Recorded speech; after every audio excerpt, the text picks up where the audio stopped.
कृष्णाय वासुदेवाय हरये परमात्मने।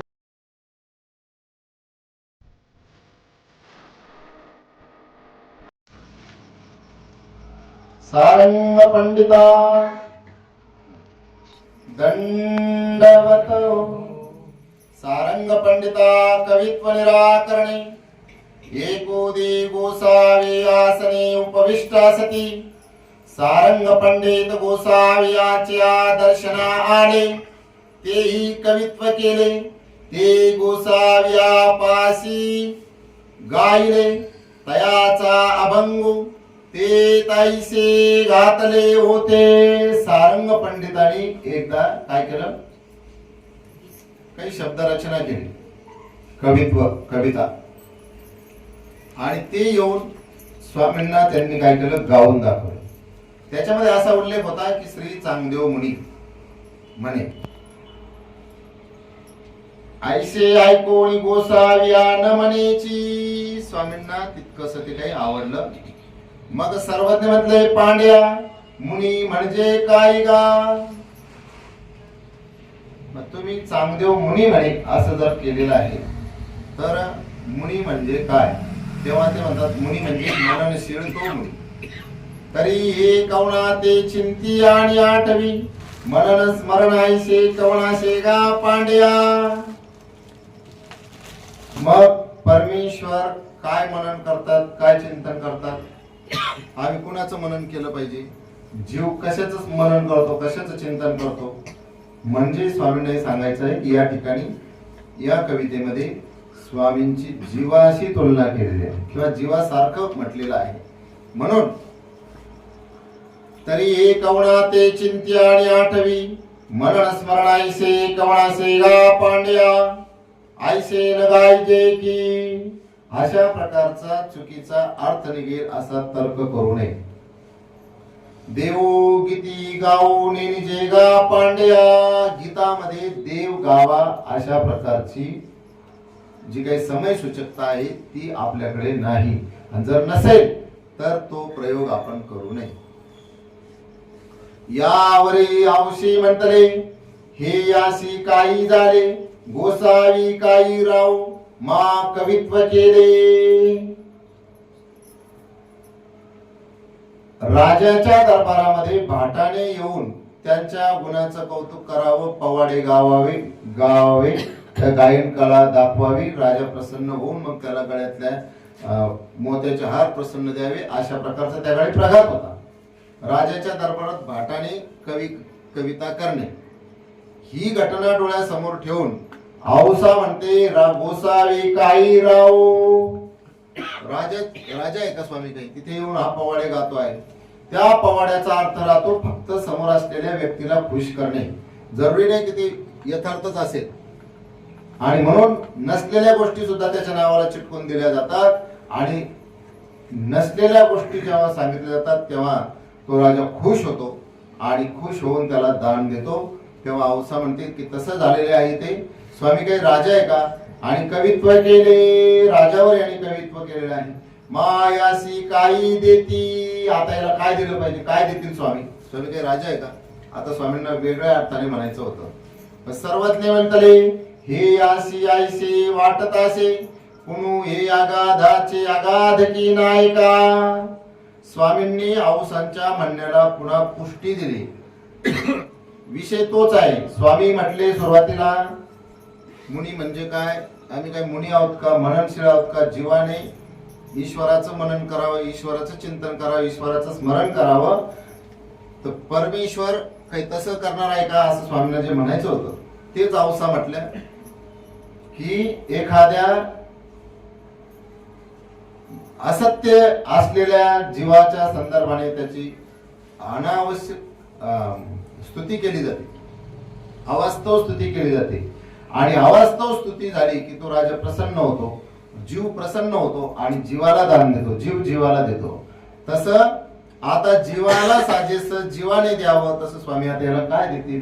स्वामी म्हटले नाही का, खरं आहे तुमचं, याने आम्हाला काय असं क्षुल्लक समजलेलं आहे. काल परवा क्षुल्लक समजलेली एक लीळा आलती बघा, कोणती.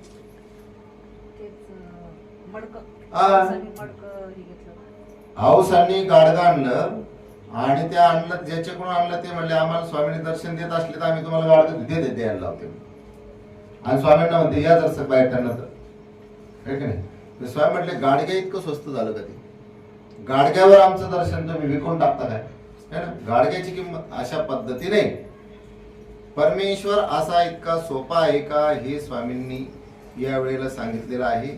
आणि परमेश्वर अवघड नाही हे त्या वेळेला सांगितलेलं आहे. चिंतन सकळ जीवा ते चिंती, पश्चात प्रहरी तुम्ही ईश्वराचं चिंतन करावं. जो चिंतन करेल त्या प्रत्येक जीवाचं ईश्वर तर चिंतन करताच आहे, पण नाही करत त्याचं सुद्धा ईश्वर काय करतात, चिंतन करतात. अशा पद्धतीने तिकडे सोपं सांगितलेलं आहे. मग अगाधाचे अगाध की नायका, हे कसे आहे, अगाधाचे अगाध आहोत आम्ही. ईश्वर अशा प्रकारे सोपा नाही हे स्वामींनी या ठिकाणी सांगितलं. हे आते कवणीची नेणे हे पाहुणी काही असे, आम्हाला म्हणजे परमेश्वराला कोणीच जाणत नाही, कोणीच जीवाची काय विषय आहे. पण जिथे वेदाने जेव्हा ईश्वराचं स्तुती गुणगान करायचं ठरवलं त्यावेळेला असे कानावर हात ठेवले. नेती नेती वेद नेती नेती म्हणती बा, कोण म्हणत, वेद नेती. परमेश्वर सगुण आहे का, त्यावेळेला वेदाने म्हटलं न इति नेती, असा आहे का सांगता येत नाही. निर्गुण आहे का, न इति नेती, आम्हाला माहिती नाही. पण याच्यापेक्षा पुढे आहे, म्हणजे परमेश्वराची स्वरूपाची गणना किंवा स्वरूपाची जाणीव वेदाने सुद्धा तिथे कानावर हात ठेवले की न इति याच्याही पुढे. तर तिथे तुमची आमची जीवाची काय विशाल. सारंग पंडितासी कवडा खेळू कवणी कवडे देख गोसावी कवडे देखिले. मग म्हणतले स्वामी पूर्वाश्रमी, म्हणजे तिथे कुठे, हा हरिपाळ देव असताना बडोचला काय स्वीकारलं होतं, जुवाचे व्यसन, गोपाळानी आण, है ना. तर त्यावेळेला जे हरिपाळ देवाला जुवाचं व्यसन होतं अगोदर, म्हणजे जुगार ते ठिकाण दिसलं, कवड्या तो मांडलेला डाव, की त्या ठिकाणी जसं त्यांनी ती व्यसन स्वीकारलं, इकडे सुद्धा जेव्हा जेव्हा कवड्या दिसल्या तेव्हा तेव्हा स्वामींनी त्यांच्याकडे पाहिलेलेच आहे. मग ते हातात घेऊन पाहिले असतील, दानेशासोबत पळवले असतील, सारंग पंडितासोबत खेळले असतील आणि रडीचा डाव खेळले म्हणून सारंग पंडिताला शिक्षा पण केला असेल. अशा वेळोवेळी या ठिकाणी स्वामींनी कवड्या पाहिल्या आणि स्वामी सारंग पंडितांना म्हणतात, पंडित हो पांड्या तुम्ही खेळो जाणा गा. काही येतं का याच्यात ज्ञान आहे माहिती. जी जी पा म्हणून आणविले. स्वामी म्हटले मग घ्या बसूया. मग कवडा खेळो खेळीन नळे ते सारंग पंडिती बहुत हारविले. ते म्हणती गोसावी काही माते मागती. आता डाव सुरू झाला. सारंग पंडित म्हणले 10 रुपयाने डाव. सारंग पंडितांनी 10 रुपयाची नोट काढली आणि दिली. 10 हे आपले 10. स्वामी म्हणले बरं 10 रुपयाने जिंकला डाव. म्हणले आता 20 रुपयाने डाव. 20 ची नोट काढली, आपले 20 जिंकून टाकले. म्हणले आता 50 ना डाव. हे बघा 50 रुपये जिंकलं स्वामींनी. म्हणजे आता 100 ने डाव. 100 ते जिंकून टाकलं. म्हणजे आता एवढे राहिले. तोही जिंकून टाकला. मग आता जिंकून टाकला, खेळ तर रंगात आला. सारंग पंडित म्हणजे आता 200 रुपयाने डाव. त्यांना काय वाटलं आता इथे किती गेले, जेवढे गेले ते आपण आता जर आला तर लोभ मोठा विचित्र असतो आणि त्या ठिकाणी सुटतोच प्रत्येकाला. म्हटले जर का एक डाव आला तर आपल्याला सर्व येणार आहे. लावून टाकलं त्यांनी 200 रुपयाने डाव. हारला. आता डाव हारला. ते तर आले नाही, जवळचे गेले म्हणजे शब्द गेला आणि मनात विचार केला 200चा हारलो ना, आता 400चा लो. आपल्याला काय बोलायचीच बात आणि बोलायचीच कडी. स्वामी काय मागणार आहे का आपल्याला? हा आपला 400चा डाव हारला तर 400चा शब्द गेला, जिंकला तर पैसे येणार आपल्याला. हे सारे पैसे आपलेच. आणि मग टाकला डाव, गेले पैसे. पुन्हा म्हणत आलं आपल्याला काय मागणार आहे का स्वामी? पुन्हा 1000चा डाव. आणि मग डाव झाला आणि स्वामींना त्यांचा कावा लक्षात आला. स्वामी म्हणले पांड्या डाव खेळले खूप, आता खेळत खेळत पैसे, आता सारे पैसे स्वामीने असे सावडले, सारे घेतले आणि मस्त ठेवले असे. म्हणले हे झाले आमचे, है ना, म्हणजे आम्ही जिंकले. आता आम्ही जिंकलेले, तुमच्या अंगावर जी उधारी आहे ती कधी देता? कधी देता नाही. स्वामी म्हटले ती द्या. आणि ते देताना स्वामी म्हणतात देवस्व ब्रह्मस्व चंडीस हे राखो नये, हे फेडजे की गा पांड्या. त्यांच्या मनात असलेलं ते आणि तुमच्या आमच्या मनात असलेलं सुद्धा स्वामींनी या ठिकाणी स्पष्ट करून टाकलं. देवस्व, देवाला एकदा काही देतो म्हटलं ते. ब्रह्मस्व, कोणा व्यक्तीला एखाद्याला काही दान देतो म्हटलं आपण ज्ञानी पुरुषाला ते. आणि चंडी दान दिलेलं आहे. एवढे दान दिले आणि दान दिल्यानंतर आपल्याजवळच ते आहे. सकाळी आपण दररोज मार्गशीर्ष महिना आहे, 10 रुपये देवाला दररोज विडा ठेवतो. आता झाले 100 रुपये, 300 रुपये झाले मार्गशीर्ष महिन्याची देवाची. मग आता हे 300 रुपये झाले आणि सकाळी दुधाचं पाकिट आणायचं, 500ची नोट आहे खिशात. आज चिल्लर नाही. चिल्लर कोणाकडे आहे ना? 20 रुपये काढले, दिले. देव तर काही म्हणलंच नाही. दुसऱ्या दिवशी चिल्लर होते पण उठायचं जीवावर आलं. म्हटले वरच्या मजल्यात खुटीला शर्ट लटकावलेलं आहे, दिले इथलेच 20 रुपये. तिसऱ्या दिवशी पैसे आहेत खिशात पण ते खाली येत, आता जाऊ द्या आहे नाही तर वर. असं करता करता ती सवय लागून गेली आणि एक महिनाभरात वाहिलेले पैसे 8-10 दिवसात ते संपून टाकले. आपल्याला काही देवाने शिक्षा दिली आहे ना. इथे सांगितलं देवस्व, जे आपण आता अर्पण केलेली आहे गोष्ट ती पुन्हा आपल्याला वापरायचा काही अधिकार. मग आता ही अर्पण केलेली गोष्ट अर्पणच झाली पाहिजे या दृष्टीने आपण विचार करावा असं सांगितलेलं आहे. जरुरी नाही की ते अमक्याच व्यक्तीला द्या, हो, पण देवस्व अर्पण केलेली गोष्ट. पण जर का ती पैसे आपण वापरले आणि दिले नाही तर दत्त पदार्थ ग्रहणाचा दोष असं त्याला म्हटलं. पदार्थ आपण दिला पण तो आपणच ग्रहण केला. दूध आपणच पिलो, चहा दिलेल्या पैशाचा. दत्त पदार्थ ग्रहणाचा म्हणजे खाल्ल्याचा दोष आपल्याला लागतो. स्वामी म्हटले देवस्व म्हणजे अर्पण केलेले देवाच्या नावाने ते दिले पाहिजे, ते ठेवू नये. ब्रह्मस्व, देवाच्याच नावाने एखाद्या संताला आपण म्हटलेलं का संताच्या नावाने देतो म्हटलं एखाद्या आजारी माणसाला, तेही देऊन टाकले पाहिजे.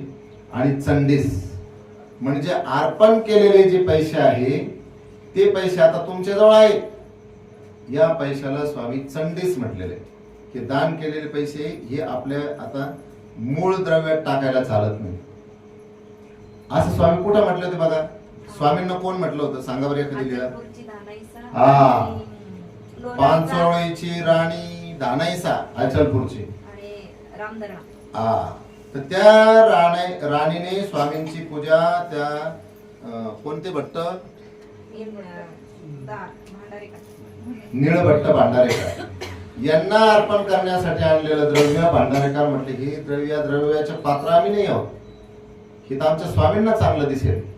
मग स्वामींना तिथं आणलं गेलं, स्वामींना अर्पण केलं. स्वामींनी ते द्रव्य त्यांच्याकडून निळभट्टांच्या हातात देवलं, त्यांनी स्वतःची पूजा करवली निळभट्टाच्या, है ना, म्हणजे भांडारेकरांनी ते गोमट दिलं.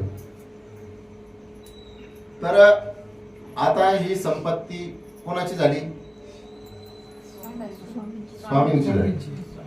जाता जाता स्वामी उठले, म्हटले हे घ्या. कोणाच्या हातात दिलं? राणीच्या हातात दिलं. ते घेत नव्हत्या, ते म्हटले नाही हे कोणाचं आहे, आता आपलं आहे, आम्ही आपल्याला अर्पण केलंय, ते तुम्ही तुमचं घेऊन जा, काही करा. तेव्हा स्वामी म्हटले आम्ही कोण आहोत?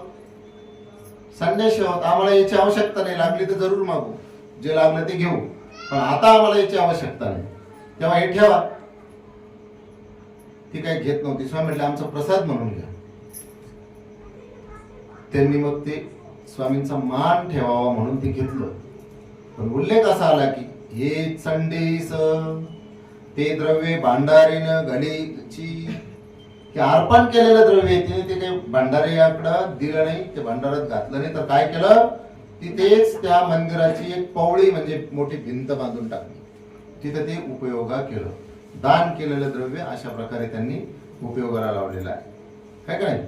तर असं चंडीस म्हणजे अर्पण केलेलं द्रव्य पुन्हा आपल्या द्रव्यात ठेवू नये, काय काय. हे राखो नये हे फेडजे किंगा पांड्या, हे असे 3 प्रकारचे द्रव्य ठेवू नये, आपण फेडले पाहिजे. हे स्वामींनी कोणाला सांगितलं? सारंग पंडिताला. म्हणजे मनात जो विकल्प आला की आता हे देऊ की नाही देऊ, जाऊ द्या, नाही दिलं तर काय फरक पडणार आहे, तो स्वामींनी त्यांची शंका काढून टाकली. तदा सारी खेळू सारी खेळता एकही फळे न जिंकतीची संतोषले. मग सारंग पंडिती म्हणतले हा धरचरू वेगू आणि का नाही जी. सारी पाठ खेळला जायचा पूर्वी असा प्लस आकाराचा तो हे असायचा, त्याचा काय म्हणतात त्याला, पाठ. हा कपडा राहायचा, कपडा, आणि त्या कपड्यावरती घर राहायचे आणि असे पासे राहायचे. हा ऐक ना, महाभारतात आपण पाहिले. हा भांजे आलं काय लक्षात? हा आहे का नाही. तर ते तो जो सारीपाठ आहे, तर तो सारीपाठ हे कवडे म्हणजे हे वेगवेगळे खेळ आहेत. पण ज्या वेळेला या अशा प्रकारचे काही समोर आले त्या वेळेला स्वामींनी ते त्या ठिकाणी त्याला तिथे थोडा वेळ दिलेला आहे. सारी पाठ खेळत असताना सारंग पंडितांना अशा प्रकारचा अनुभव आला. ते म्हणतात हे धरचरू वेगू, या वेगाने खेळणारा वीर आपण आतापर्यंत पाहिला. सारंग पंडिता छर्दितान्न भोजन गोसावी ढोरेश्वरे ऊण पिजे करिताती साद्रव कवणी एक वमिले होते. ते देखिले सवे सारंग पंडित गोसावी सारंग पंडिताची वास पाहिली. स्वामी आणि सारंग पंडित सोबत निघाले. जाता जाता रस्त्याने कोणी उलटी केलेली, उलटी बर, त्याच्यामध्ये नेमकाच खाल्लेला भात, तुरीचं वरण, टमाट्याची भाजी, बटाट्याची भाजी आहे का नाही. आणि मग ती सर्व भाजी स्पष्टपणे दिसत होती. बटाट्याच्या पोळी, टमाट्याचे काही आख्या नव्हते, ते असे नुसते टरपला टरपला होते. वरण जे होतं त्याची नुसती कोथिंबीर होती. आणि हे ते ज्याने खाल्लं परान्न दुर्लभम अशा पद्धतीने काही व्यक्तींचं राहतं. पोटात जागा नाही, मन नको म्हणतंय, शरीर नको म्हणतंय, पण आता पुढच्याचा आग्रह म्हणा किंवा मग आपल्यालाच त्याचा लोभ म्हणा, ते घेतलं खाऊन आणि खाल्लं की थोड्या वेळात त्याने ते उलटून टाकलं. ही जी उलटी राहते ती अशी भडभड होऊन येते पाहतो, अशी भडभडून झालेली जी उलटी आहे, कोथंबिरीसह सार बाहेर पडला. आणि अशा प्रकारे तिथं पडलेला होता गोळा. तिथं ते स्वामींनी ते पाहिलं, सारंग पंडिताकडे बघितलं आणि त्या उलटीकडे बघितलं. सारंग पंडिताकडे पाहिल्याबरोबर काय झालं, तया स्थिती झाली, त्यांना झाली स्थिती. आणि तेही ते अवघेची. हा, त्यांनी ते खाऊन टाकलं.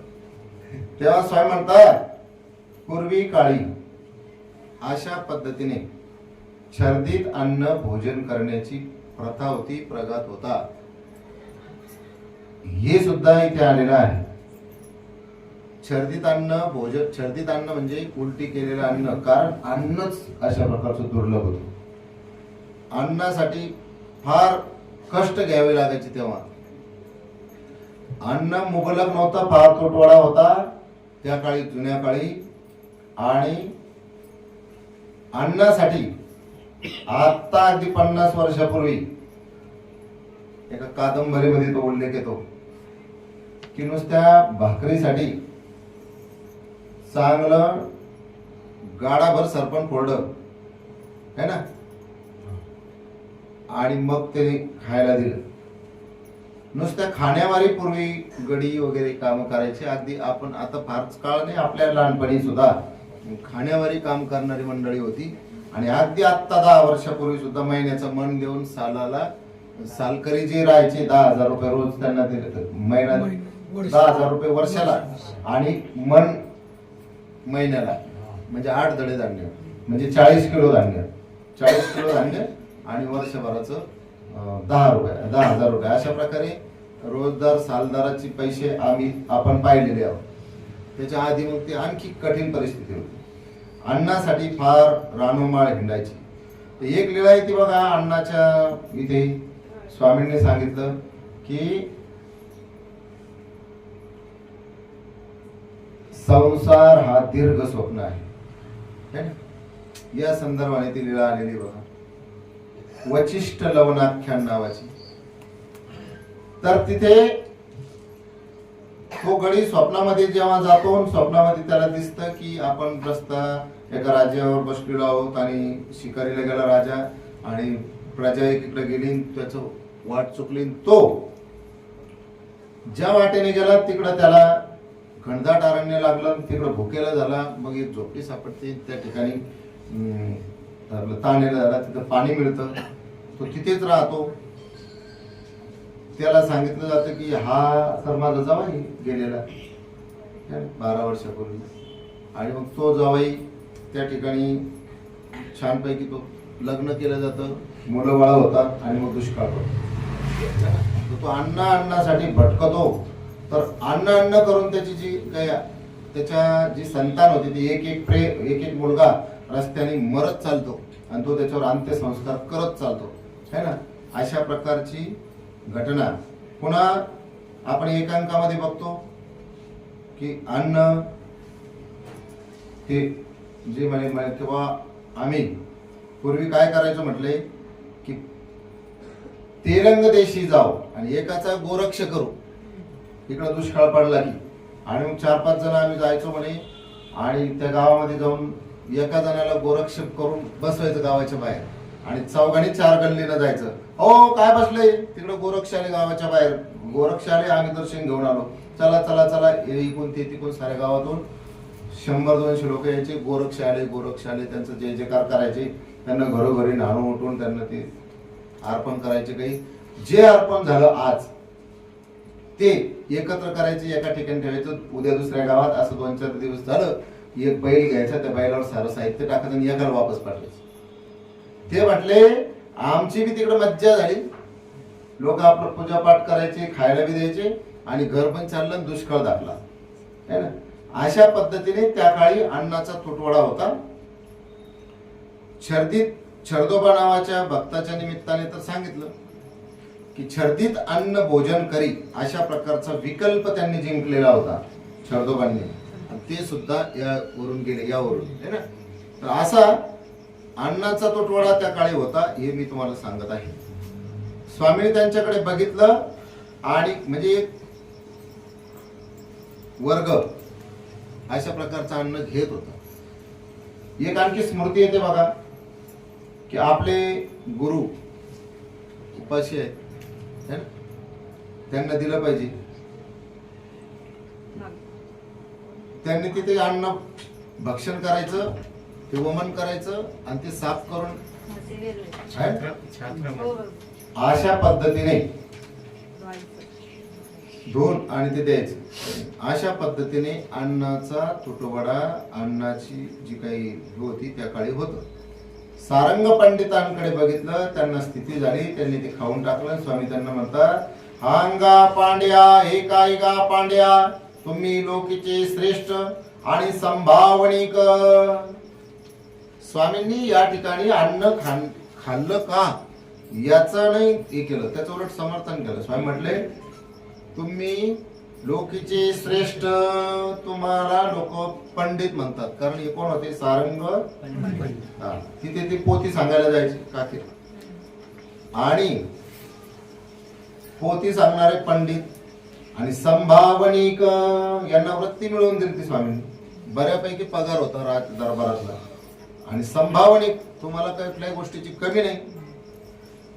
अशा पद्धतीचे तुम्ही असून सुद्धा हे आयशे करिता, आणि असं करता. त्यांचं ते चालूच होतं. तेवढ्यात ती स्थिती पातळ झाली. अरे बापरे, काय केलं आपण. पण गुणचे गैस हो है ना, ती गोष्ट सांगितली ती बिरबलाची. पण त्यांना ती मग गोष्ट लक्षात आली. रांजणवटिकेचे ओखद कथन. सारंग पंडिताच्या घरी पटे साळेवरी गोसाव्यासी आसनासे पूजा सुरू झाला.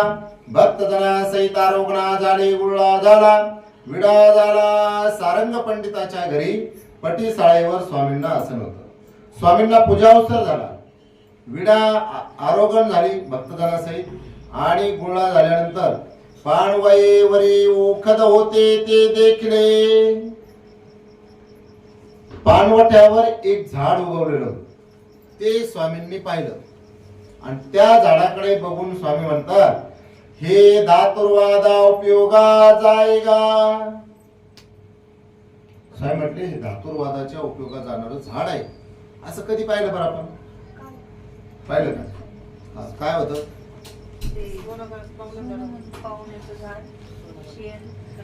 है ना? हा, क्या बात आहे, क्या बात. सारा विधी माहिती आहे ना.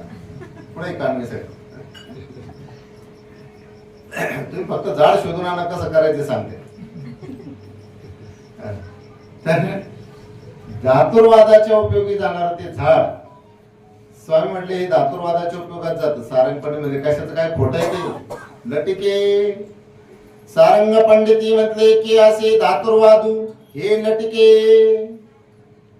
हे खोट आहे म्हणजे.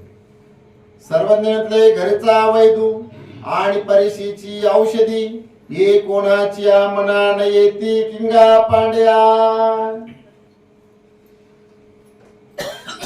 आपले लेकर ट्युशनला घालतील, पण घरचा दादा आप्पा जर का मास्तर असेल त्याच ऐकून घेणार नाही. आपले लेकर फॅमिली डॉक्टरकडे बाहेर नेतील, पण मालक डॉक्टर असले तर त्यांचं इंजेक्शन काम करत. आपली मेडिकल असली तर आपल्या मेडिकल मधलं औषधी काम करत नाही. तसं आपल्या दुकानातले लाईट घरी लावता येत. साऱ्या गावात उजेड पाडता तुम्ही, पण घरी लाइटिंग दुसऱ्याच्या दुकानातली आवडते.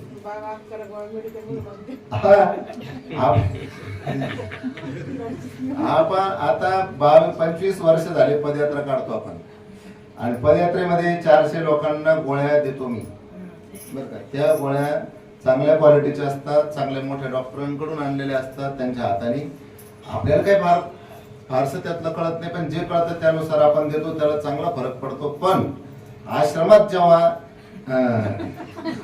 आजारी पडतो कोणी, तर त्यांना आम्हाला शेजारच्या मेडिकल मध्ये जाऊन आणावं लागतं. आता सध्या आपल्याकडे 8,000चं औषधी आहे, पण पॅरासिटामोलची गोळी सुद्धा आम्ही लगे आणून देतो विकत, आहे का नाही? स्वामी सांगतात घरचा वैद आणि परीखाची औषधी, वाड्यातलं औषधीचं झाड ते काम येत नाही. कोणाच्या मनाला येती लळताईसाची खुबटा खेळू, भूतानंदे स्नाना जाती, येता गोसाव्यासी दंडवता येती. भूतानंदे नावाची बाई तर स्नानाला जाताना दंडवतेशी येते, दंडवत घालत घालत किंवा स्वामींना दंडवत म्हणजे भेटीला येतात.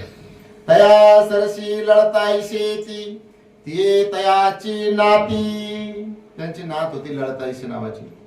ती खुबटे ओटी आणले, ते गोसाव्या पुढा रिचविले. भूतानंद स्नानाला गेली, सोबत बारीक नात होती, तिने त्यांचं स्नान उरकेपर्यंत तिने इकडे शिंपले जमा केले, शंख जमा केले, है ना, ते सार चमकणारे दगड जमा केले, वेगवेगळ्या रंगाचे जमा केले. असं मोठं झालं ओटीवर, ते आणले आणि आता स्वामीच्या दर्शनाला आल्या. तिथे आंघोळ झालेपर्यंत त्यांनी ते जमा केलं. आता इथे यांचं दर्शन चर्चा होईपर्यंत टाकलं स्वामीकडे आणि रिचविले खेळवाद्रिले हारी मांडल्या. मस्त पैकी त्यांनी काय केलं, अशा ओळीचे ओळी मांडले, लाईन केले. सर्वज्ञ म्हटले बोलावा, ती हाते तोंडे बोलावी ती. स्वामी म्हटले आता तुम्ही जे लावलेले ना त्याला बोलवा. मग ती म्हणायची चाल रे भाऊ, एक चल उठ इकडून, इकडे ये. ते काय हालत परेन चलती, गोसावी श्रीकरे अनुकार करती आणि चालती.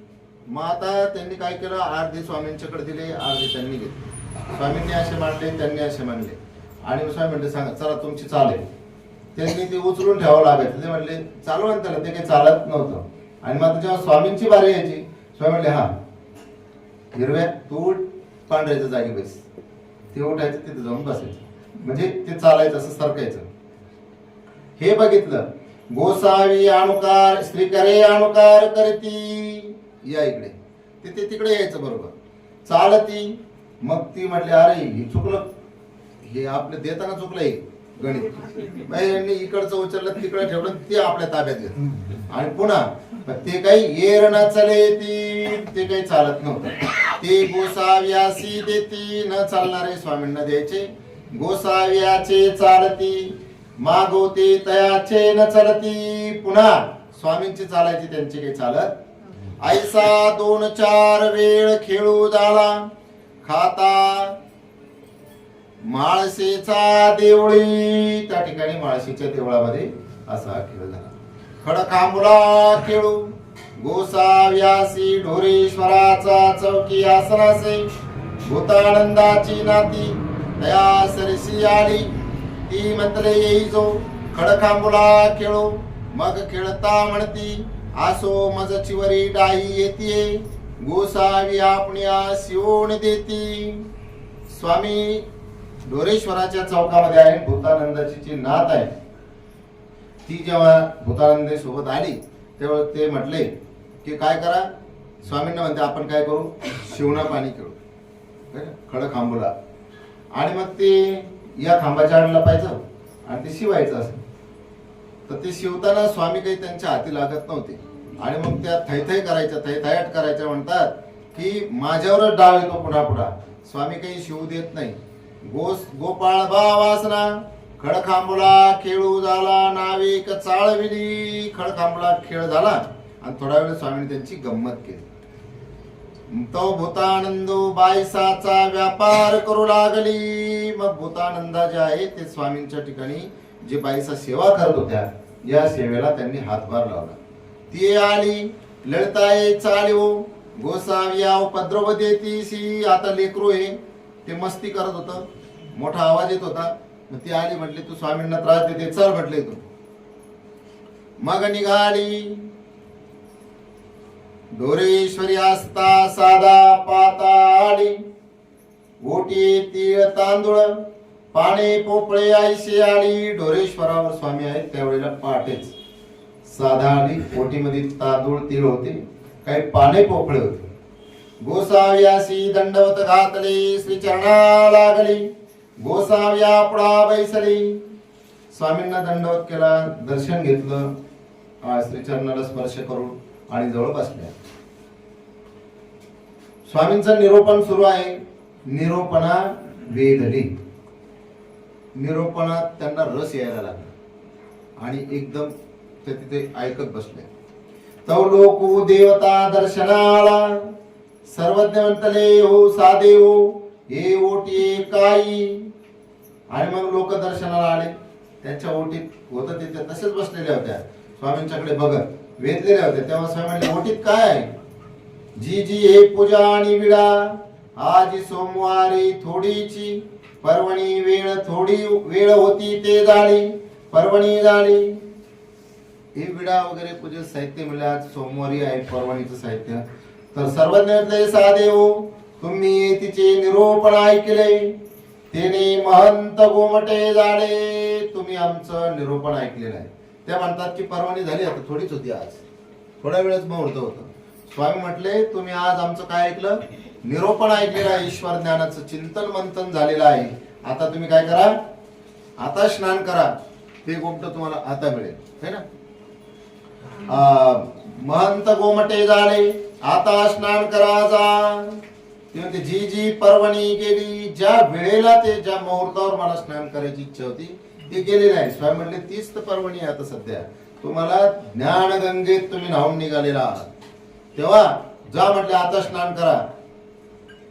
सर्वज्ञ म्हटले, तीर्थीचे अभिमानी असे नव्हे, जा. गेली स्नान केले, येता विचारले, तीर्थ देवता कोणी देखली असती, आता सकाळी ते गोसावीची. आणि मग गेली, स्नान केलं. स्नान केल्यानंतर चांगलं अंग बिंग धुतलं, सारं डोकं धुतलं. मग ते तवा उजड पडला, गार झालं डोकं. आणि मग म्हटली, कोणी पाहिलं तीर्थ, खरं आहे की खोटं? कधी इथं विग्रह आला, त्यांनी आंघोळ केली. त्यांनी सांगितलं, हे उदक केसने पवित्र, जे हाडा गदल्या पापा पुरश्चरण करी. कधी विग्रहाने सांगितलं आणि ते उदक तर कधी वाहून गेलं. आता काय इथे शिल्लक राहिलं? तीर्थ कोणी पाहिलं? आणि ते तीर्थ निर्माण करणारी देवता कोणी पाहिजे? तेव्हा आता काय आहे मग? गोसावीची सकाळी. स्वामीच सर्व काही आहे. तीर्थही स्वामींचं चरणोदक आणि देवताही स्वतः स्वामी. म्हणून येता तीर्थ देवता कोणी देखील, आता सकाळी ते गोसावीची.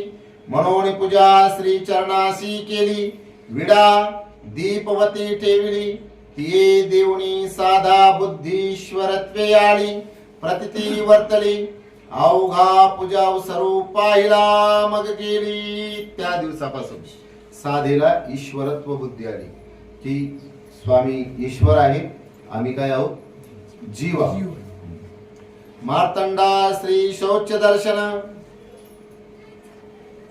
मार्तंडाला स्वामी या ठिकाणी महत्वाचं निरूपण करतात. श्री हे शौच आहे. कशा पद्धतीने?